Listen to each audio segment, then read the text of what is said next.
Ассалаумағалейкум. Құрметті жігіттер деп қояйын, жігіттер. Мынау жалпы жігіт деген сөзді көп кіргізу керек екен. Жігіт деген сөздің мағынасын білесіздер ме сіздер? Мағынасы не? Жігіттер деген сөздің мағынасы? Жігіт деген баяғыда Мұхтар Омарханұлы Әуезов Қазпиде сабақ бергенде филология факультеті 99% қыз оқиды. Амансыздар ма, армысыздар ма, ассалаумағалейкум, жігіттер деп сөйлемейсіз. Қыздар айтады екен, ағай біз жігіт емеспіз ғой деп. Сонда Мұхан айтады екен, пәлі балаларым, қазақ ұлға да қызға да жігіт деп сөйлейді дейді. Сөйтсе, қазақ кішкентай кезінде сол әйел баласы деген сөз қолданады. Тұрағұлдың әкем туралы еңбегінде әйел баласы дейді. Қазақ ешқашанда кішкентай бүлдіршін қызға қыз деп айтпаған екен. Неге? Өйткені қыз деп айтсаңыз ұзату керек қой. Сонда қазақ айтады, жігіт болып қапты ғой дейді. Естеріңізде ме? Иә, бойжеткен жігіт болып қапты ғой, жігіт болсын. Сонда біз қазір қазақ жігіт болсын деп сөйлеу керек. Сонда жігіт деген сөз неге қатысты айтылады? Адамның жанына қатысты айтылады екен. Адамның жанына қатысты айтылады, яғни адамға қатысты айтылады. Шал ақын айтады, жігіт үш түрлі болады дейді. Бір жігіт бар, құр жан, кеудесінде жаны бар, түк бітірмейді дейді. Бар ма ондай жігіттер? Бар. Бір жігіт бар, тірі жан дейді. Тірі жан дейтін жігіт тапқанын тамақпен асқа сатар. Жақын көрген жолдасын жатқа сатар. Шоңқима етік, қызыл белбеу үктағып көрінген тысқақ қылар дейді. Енді бір жігіт бар, жігіт жан деген дейді. Жігіт жан деген жігіт бір сырлы, сегіз қырлы болар дейді. Сонда біздің негізгі мақсатымыз жігіт жанға айналу. Яғни жанымыз, сонда жігіт деген сөздің мағынасы кемелдендіру, өсіру, ұлғайту. Жігіт жанға айналған кезде біз Құдайды танимыз. Яғни сыр ол адам мен Құдайдың арасындағы болатын нәрсе. Құдайды таныған кезде біздің сегіз қырымыз ашылады. Қазақтың айтады сол ке, жігіт дегеніміз бір сырлы, сегіз қырлы болады дейді. Міне сондықтан біздің осы лексикамызға жігіттер деген сөзді кіргізуіміз керек. Неге? Өйткені ол жанымыздың кемелденуі. Сонда тағы бір мысал айтайын жігіт туралы сіздерге. Ыбырай Алтынсаринді білесіздер. Бір Құдайға сиынып кел балалар оқылық деген өлең жазған. Білесіздер ғой, Ыбырай Алтынсаринді. Алғашқы қазақ даласындағы мектеп ашқан сол Ыбырай Алтынсарин айтады. Біз надан болып өсірдік иектегі сақалды. Өнер жігіт көркі деп ескермедік мақалды дейді. Сонда қазақ айтады, сөздің көркі мақал, жүздің көркі сақал.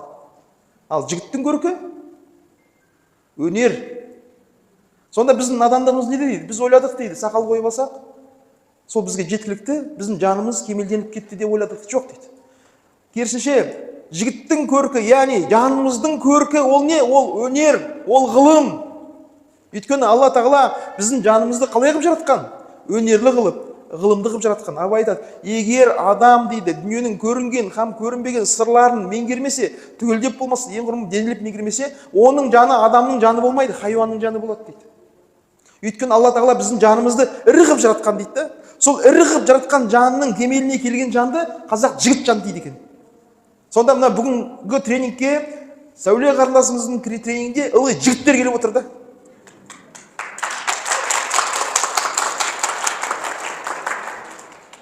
Енді бүгінгі тақырып берекелі әйел. Кейбіреулер айтады, әйел деген сөз жаман сөз дейді. Қате. Әйел деген сөз арабша хаял дейді. Үй іші адамы деген мағынаны береді екен. Үй іші адамы және тәуелді. Кімге тәуелді? Бірінші байына, екінші Аллаға. Жалпы әйелдің тәуелділігі Аллаға тікелей емес екен, байы арқылы, ері арқылы. Өйткені Алла тағала бірінші адам атаны жаратты. Адам атаны жұмақта жаратты. Адам ата жалғыз өзі іші пісіп кетті дейді. Жабырқап көңіл түсіп кетті дейді. Ұйықтап жатқан кезде Алла бәрін білуші ғой. Адамның көңіл күйін сезді. Әй, осы мен адамды жаратып обал жасадым ау, іші пісіп кетті, жабырқап жүр, көңіл күйі түсіп кетті деп, ұйықтап жатқанда қабырғасынан Хауананы жаратты дейді. Сіздерді жаратты дейді. Не үшін? Адам атаға көмекші болсын деп. Қазіргі әйелдер керісінше күйеулерін өздеріне көмекші қылып қойған ғой. Түсіндің ме? Яғни әйелдің жаратылыс табиғаты не? Күйеуіне көмекші болу. Ол адам ата мен Хауадан басталады. Міне сол әйел деген сөздің мағынасы үй іші адамы. Өйткені қазақ не дейді? Әйел үйдің көркі дейді. Дұрыс па? Еркек түздің көркі. Әйел үйде отырса, үйдің көркі кіреді. Еркек түзде жүрсе, еркектік табиғаты ашылады, мал табады. Өйткені үйдің ішінде не жоқ? Мал жоқ. Малдың бәрі қайда? Далада. Сондықтан еркек табиғатынан аңшы, сыртта жүргенде әйел үйде отырып сүйсініп отырады екен. Сүйсініп отырады екен. Қазір әйелдер қайда жүрсің? Қайда жүрсің сен? Қайда жүрсің? Сүйсінбек түгіл тексереді. Паникаға ұшырайды. Дұрыс па? Ал қазақ айтады, аңшының кешіккеннен сүйін дейді. Аңшы кешіккен сайын үйдегі әйел сүйсініп отырады екен. Неге? Аңшы кешіккен сайын олжаны үйге көп әкеледі. Сонда әйел бақытты болу үшін үш нәрсе керек екен. Әйел бақытты болу үшін ерінің атын атамау керек. Өздеріңіз ерлеріңіздің атын атайсыздар ма? Бүгіннен бастап ұмытыңыздар атын. Кім деп айтасыз? Отағасы деп айтыңыздар. Отағасы. Әйел бақытты болу үшін үш нәрсе керек дейді. Бірінші, ерінің атын атамау керек, отағасы деу керек. Екінші, қайда бара жатсың деп сұрамау керек. Үшіншісі, қашан келесің деп сұрамау керек. Болды, бақытты боласыздар. Келістік пе? Бәрекелді. Ал енді өзіміздің қуатты сөзіміз бар. Қатын деген. Қатын деген сөз бар, Қатын деген не мағына береді енді? Қатын деген сөздің мағынасы императрица.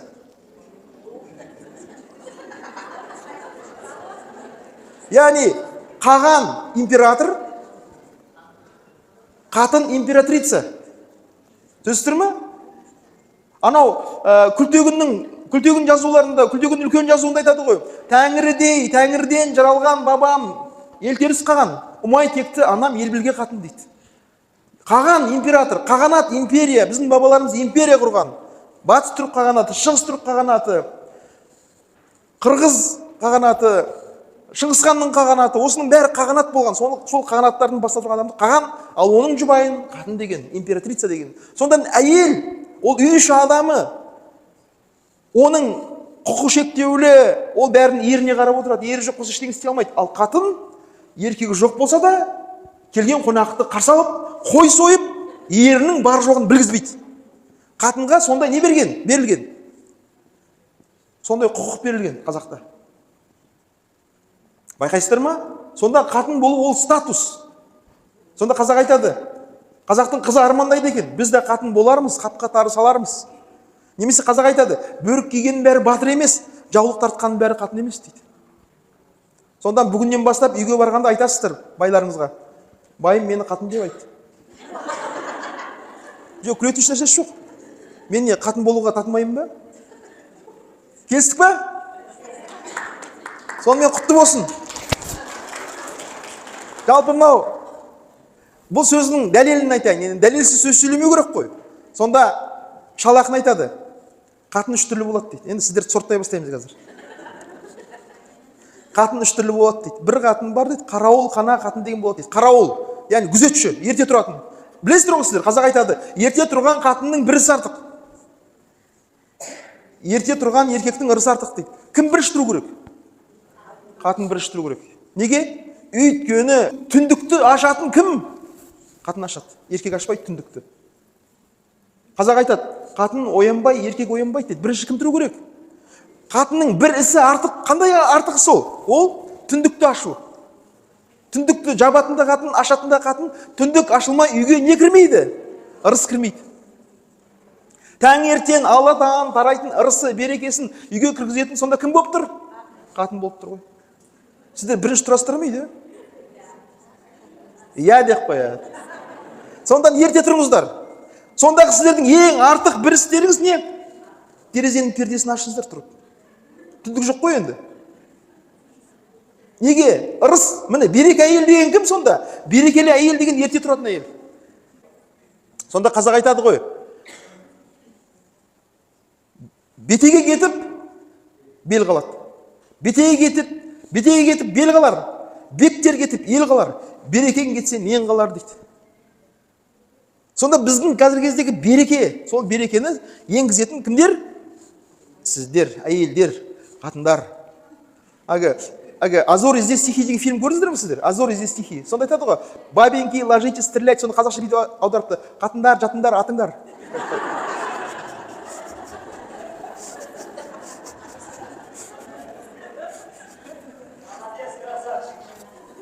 Сонда Шал ақын айтады, қарауыл қана деген қатын болады. Сонда қатынның бірінші сорты қарауыл, ерте тұратын қатын. Қарауыл қана деген қатын болады, ерте тұрады, түндікті оңынан ашады. кетіп бара жатқанға көз салып, өтіп бара жатқанда адал алады дейді. Сонда өтіп бара жатқанда не өтіп бара жатады? Ырыс, береке өтіп бара жатады, таңертең өтіп бара жатады, сөзсіз бе? Соны алу үшін ерте тұру керек. Екінші қатын бар дейді, ол қыналы бармақ деген. Қына деген не деген сөз? Қына тасқа бітеді, ақыл қайда бітеді? Басқа бітеді, басқа. Сонда қазақтың бұрынғы әйелдері қыналы бармақ дейді. Бармақтарын 10 бармағын қынамен бояйды екен. Ол сұлулықтың белгісі емес, ненің белгісі? Шеберліктің белгісі екен.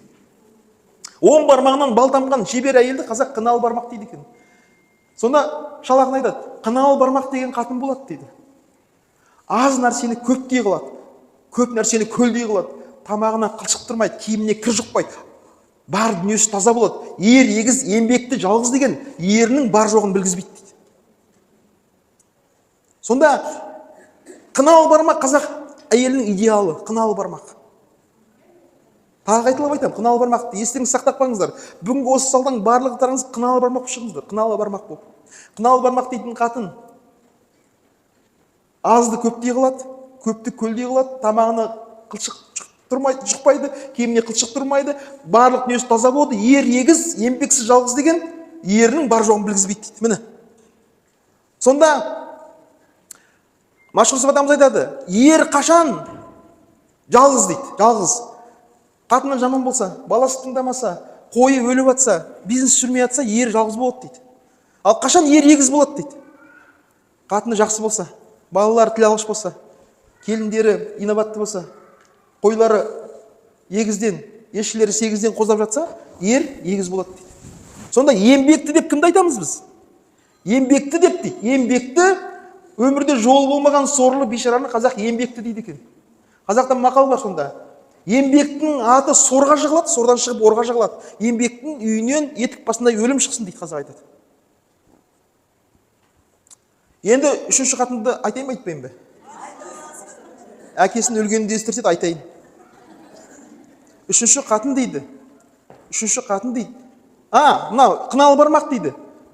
Ер егіз, еңбекті, жалғыз деген ерінің бар жоғын білгізбейді. Маңдайында бағы бар ерге жолығады дейді. Жалпы ер адамның бақытты болуы кімге байланысты дегенде Машһүр атамыз айтады, Құдай оңғарайын деген пендесіне қатыны лайықтап жолықтырады дейді. Құдай оңғарайын деген пендесіне қатыны лайықтап жолықтырады дейді. Енді үшінші қатын дейді, ол жатып ішер дейді. Бар мұнда елдер? Кофе постель. Бар мұнда елдер? Бар ғой дейді, еркектер бар екен емінде. Ақырын ғана мұңды дауыспен бар ғой дейді. Дауысында қанша мұң бар, қайғы бар еркектердің қазір. Бар ғой дейді. Сонда айтады шал ақын, жатып ішер дейді. Ашып атар дейді. Ол не деген сөз ашып атар деген? Ашып атар. Жалпы осы аудиторияда қазақтар бар ма өзі? Ашып атар деген не деген сөз? Еркегін әурет деген білесіз, ұят жерлерін. Соны көрсетіп, атып алады дейді еркегі. Соблазнять етеді. Ана жезөкшелер жолдың бойында тұрады ғой, сандарын жарқыратып. Сонда қараңыз, шал ақын айтады. Ол басқа оның еркегін жаулайтын өнері жоқ дейді, сөзсіз бе? Оның бар сол атып алуы, аңдатып алғандай.